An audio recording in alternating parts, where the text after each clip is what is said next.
तो डॉक्टर साहब, how can we improve IVF results? Yes, इसको हम कैसे कर या सकते it's really, thank you so much, आपने ये क्वेश्चन किया, इट्स रियली वेरी इंपॉर्टेंट। सबसे पहले तो अल्लाह को याद करें अल्लाह से मांगे, क्योंकि हमने बेबी बना कर जो है रखना होता है।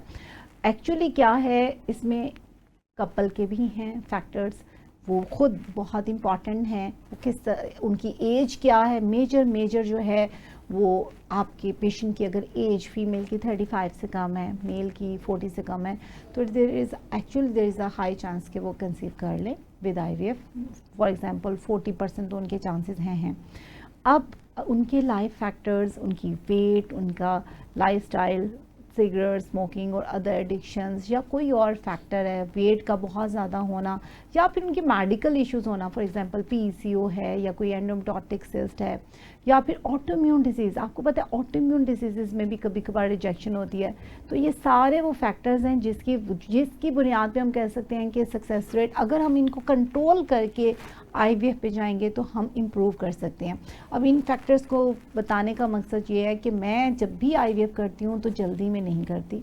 नंबर 1 मैं इन सब फैक्टर्स को इम्प्रूव करती हूँ, क्योंकि एक बहुत इंपॉर्टेंट मैं आपको फैक्टर बताऊँ, एग का साइज़ बढ़ाने में तो आप कह लो 10 to 14 डेज़ लगेंगे, बट एग की क्वालिटी को इम्प्रूव करने में कम से कम 90 to 120 डेज़ लगने हैं आपको। जैसे एक फेज़ है, हम कहते हैं अंडों की जो एग हैं उसमें एक प्री एंट्रल है, फिर एंट्रल है, फिर डोमिनेंट फॉलिकल है, तो ये एक्चुअली 90 डेज़ में है।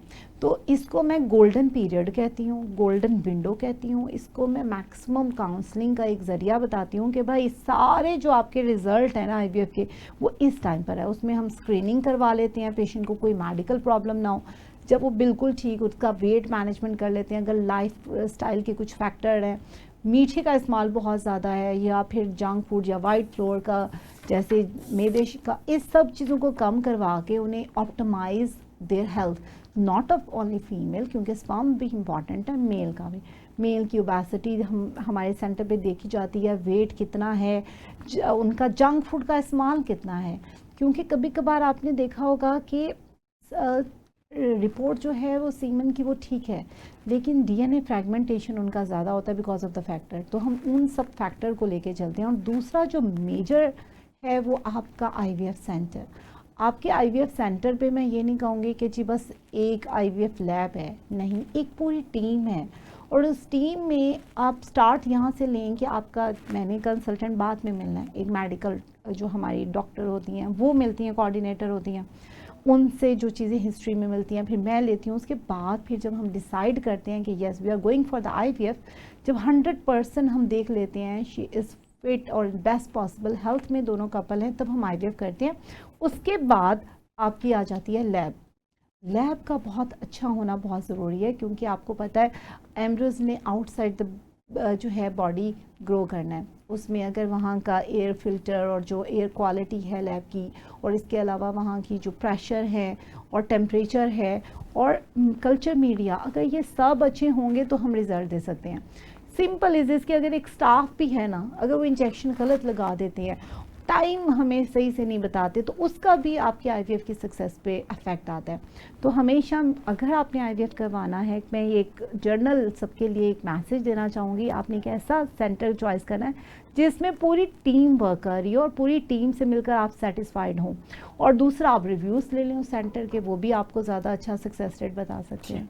डॉक्टर साहब, आईवीएफ के बाद जो आपके पेशेंट्स होती हैं उनको लेबर पेन और बाकी सारा प्रोसेस सेम वैसे ही होता है जैसे नॉर्मल डिलीवरी? बिल्कुल सेम होता है। आप कह लो कि अगर हम फ्रोज़न पे जाते हैं ना तो हमें थोड़ी सी सपोर्ट ज़्यादा देनी पड़ती है एम्ब्रियोज के लिए, लेकिन वो सब 3 मंथ्स में सारी सपोर्ट हम बंद कर देते हैं, और उसके बाद यूजुअली बिल्कुल सेम प्रेगनेंसी है। लेकिन उसमें हमें ये होता है कि अगर कोई पेशेंट ऑलरेडी, देखिए आईवीएफ के पेशेंट का ये है कि वो क्यों कंसीव नहीं करना, अदर फैक्टर्स भी तो हो सकते हैं। फॉर एग्जांपल, अगर प्रेगनेंसी में हम उन्हें शुगर हो जाती है, ब्लड प्रेशर हो जाता है, वो खुद हाई रिस्क प्रेगनेंसी बन जाती है, या बच्चे के गिर पानी कम होता है, तो for that reason, for ops reason हमने देख लेना है कि हमने इनका क्या करना है।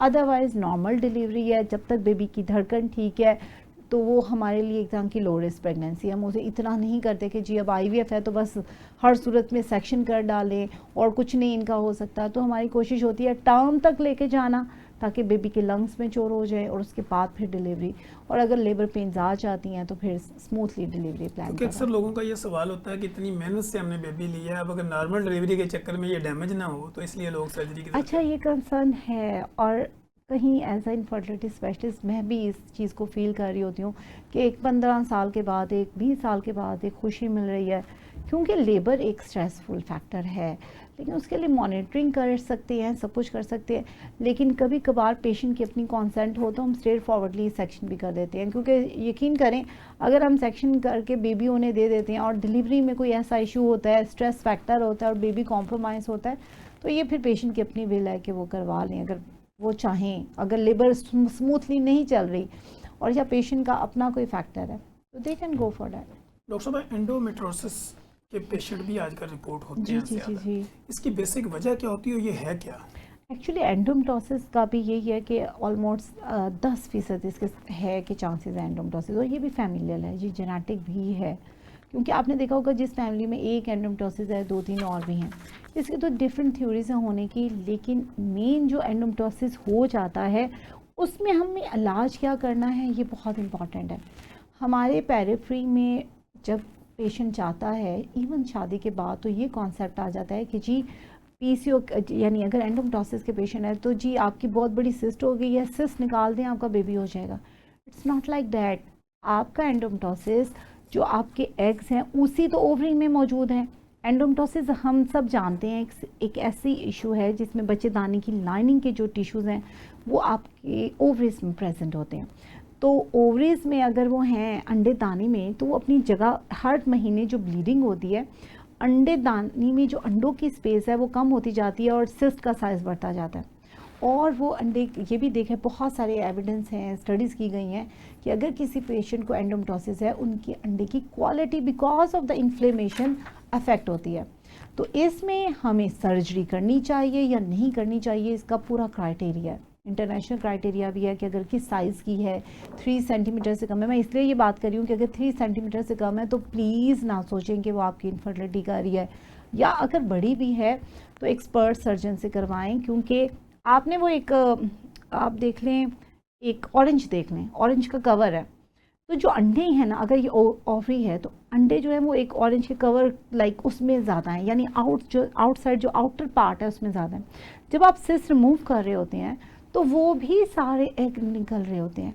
मेरे पास बहुत सारे पेशेंट पेरिफ्री से स्पेशली आते हैं जो अपनी पूरी ओवरी रिमूव कर चुके होते हैं बिकॉज ऑफ द सिस्ट, या फिर उनके अंडे बिल्कुल ही कॉम्प्रोमाइज़ हो चुके होते हैं। इवन कुछ की तो ब्लड सप्लाई ही उस ओवरी की कम हो जाती है। तो एंडोमेट्रोसिस के पेशेंट के लिए एक ही मैसेज है कि आप सबसे पहले अपना AMH करवाएं। अगर आपका AMH बहुत अच्छा है तो आप सर्जरी, आप यंग हो तो आप सर्जरी पे जाओ और उसके बाद फ़ौरन 6 मंथ वेट करो, और अगर नहीं होता तो then go for the IVF। और ट्यूब्स को आप ज़रूर चेक करो, क्योंकि एंडोमेट्रोसिस में सिर्फ ओवरीज नहीं कॉम्प्रोमाइज़ होती, ट्यूब्स भी कॉम्प्रोमाइज़ होती हैं और यूट्रस में भी इन्फ्लेमेशन होती है। तो ये एक मैसेज है कि अगर आपको ये करना है एंडोमेट्रोसिस के लिए तो पहले AMH ज़रूर करवाएं बिफोर द सर्जरी। ठीक।